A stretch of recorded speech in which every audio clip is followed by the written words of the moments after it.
जय हिंद मेरे प्यारे दोस्तों।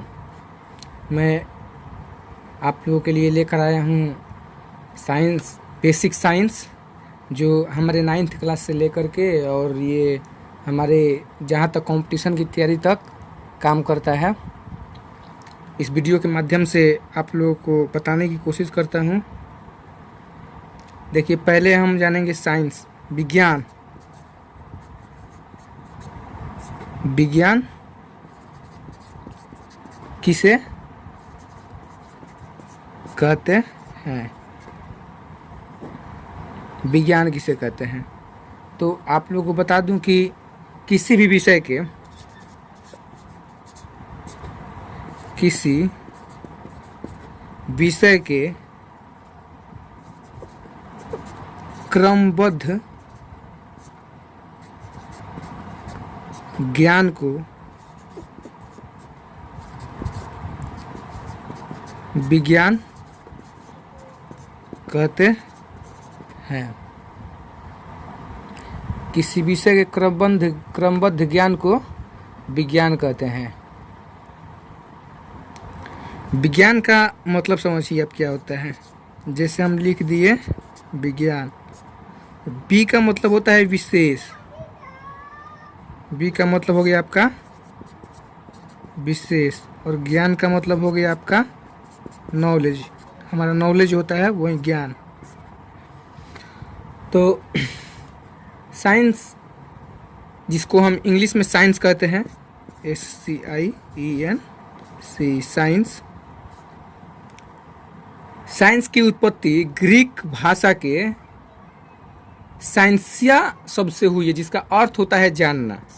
ये जो साइंस है, SCIENC, साइंस की उत्पत्ति ग्रीक भाषा के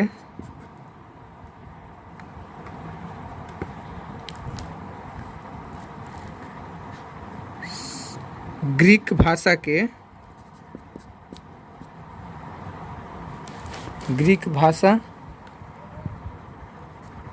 के साइंसिया, SCIENTIA, साइंसिया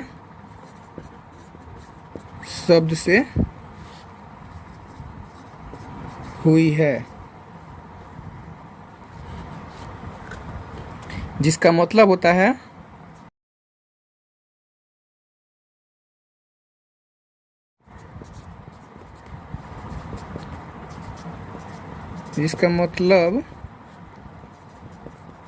है जानना।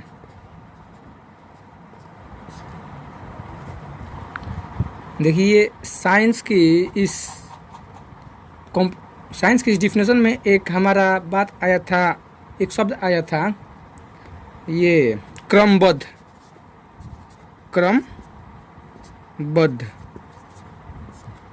इसका मतलब होता है, क्रम का मतलब आप सीरियल नंबर बढ़ते रहना आगे, जैसे 1 हो गया, 2 हो गया, 3 हो गया, इस तरह से क्रम हो गया, बढ़ते रहना। बद्ध मतलब बढ़ना, क्रमबद्ध मतलब हो गया आपका बढ़ना। मतलब इसका डिफिनेशन कहता है, इसका परिभाषा कहता है कि कोई भी विषय हो, कोई ऐसा विषय जिसमें हमारा जो ज्ञान है वो बढ़ता रहे, उसे साइंस कहते हैं, उसे विज्ञान कहते हैं।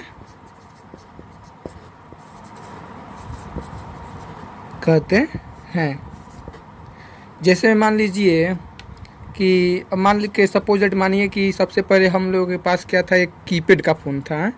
ये फ़ोन सब क्या है? हमारा साइंस का ही देन है। फ़ोन जो भी आजकल हमारे टेक्निकल सब देख रहे हैं, चाहे आप यूज कर रहे हैं फ़ोन, हेडफोन, जो भी यूज कर रहे हैं, सब क्या है? साइंस का ही देन है। तो मान लीजिए कि सबसे पहले था हमारे पास कीपैड का फ़ोन था, कीपैड फ़ोन था।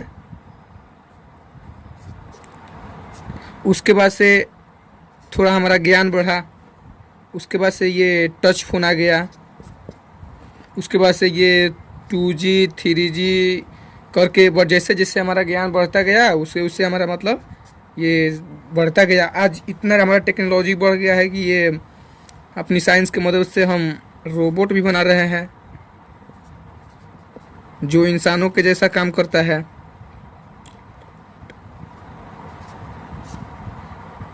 आज साइंस हर एक तरह से हमें चारों तरफ से घेर के रखा है। आज जो भी काम है देश विदेश में हमें बात भी करना होता तो तुरंत फ़ोन से अपने फ़ोन लगाते हैं और बात कर लेते हैं। मतलब कि साइंस आज हमारे जीवन को बहुत ही सरल बना दिया है। अब देखिए हम आप लोगों को बताते हैं कि ये हमारे जनरल कंपटीशन में भी ये क्वेश्चन आता है कि फादर ऑफ साइंस किसे कहते हैं। FATHER father of science SCINC science. तो इसका आंसर हो जाएगा आपका अरस्तु। फादर ऑफ साइंस अरस्तु को कहा जाता है। लेकिन वहीं यदि आपसे पूछे कि फादर ऑफ मॉडर्न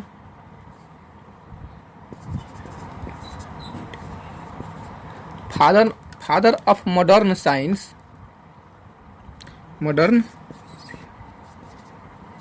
तो अब क्या बताएंगे। Father of modern science Galileo कहा जाता है। Galileo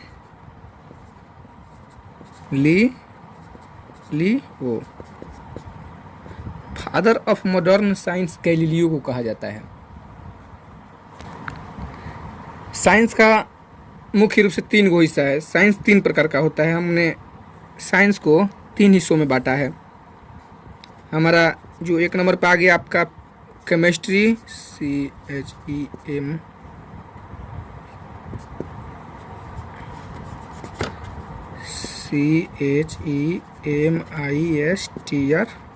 chemistry. सेकेंड हो गया आपका फिजिक्स और थर्ड हो गया आपका बायोलॉजी।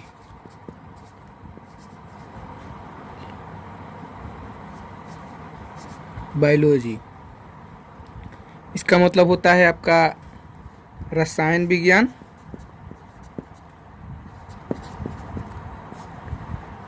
इसका हो जाएगा आपका भौतिक विज्ञान और इसका हो जाएगा आपका जीव विज्ञान। आप सब जानते ही हैं।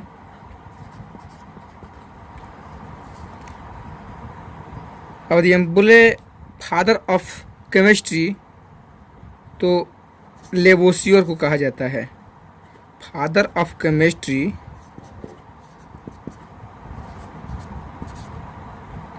लेवोसियर को कहा जाता है। ये हमारा कंप्लीट हो गया। और father of physics sir Isaac Newton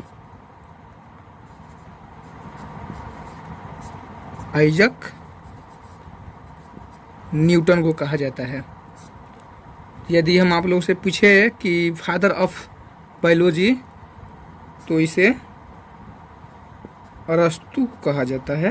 अरस्तु फादर ऑफ बायोलॉजी। अब देखिए यदि आपसे क्वेश्चन पूछे कि हु वाज द फादर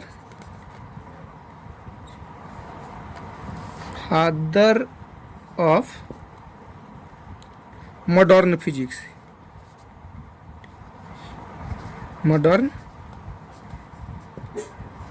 तो आप क्या बताएंगे। Who was the father of modern physics, तो हमारा मॉडर्न फिजिक्स के जो जनक है वो बहुत ही महान वैज्ञानिक जिनका नाम है आपका, इनका नाम है अल्बर्ट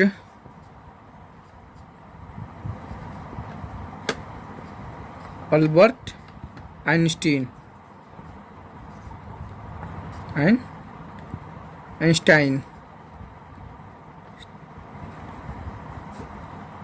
अल्बर्ट आइंस्टाइन। देखिए ये बहुत ही प्रसिद्ध नाम है आज साइंस की दुनिया में। अल्बर्ट आइंस्टाइन ये बहुत ही प्रसिद्ध नाम है। अल्बर्ट आइंस्टाइन एक ऐसे हमारे साइंटिस्ट थे, वैज्ञानिक थे, जो कि पूरे ही फिजिक्स की दुनिया को बदल के रख दिए। हमारा जो फिजिक्स है वो गति तक चल करके लगभग बंद ही हो गया था, लेकिन जैसे ही सर अल्बर्ट आइंस्टीन ने एक थ्योरी दिया E बराबर mc², सिर्फ इसी थ्योरी की वजह से पूरी साइंस की दुनिया में तहलका मच गया, और इसी थ्योरी के आधार पर हमारा जो फिजिक्स है वो फिर से आगे बढ़ने लगा, और आज इसी पे हमारा फिजिक्स पूरा आधारित है और चल रहा है। दोस्तों, इस चैनल पर आप लोगों को class 8, class 9th, class 10th की साइंस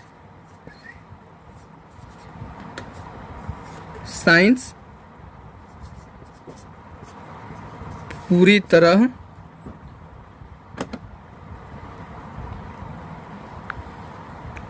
तरह से पढ़ाया जाएगा, और एक एक कॉन्सेप्ट को आप लोगों के सामने क्लियर किया जाएगा। आप लोगों को वीडियो अच्छी लगी हो तो प्लीज़ पहली बार यूट्यूब पर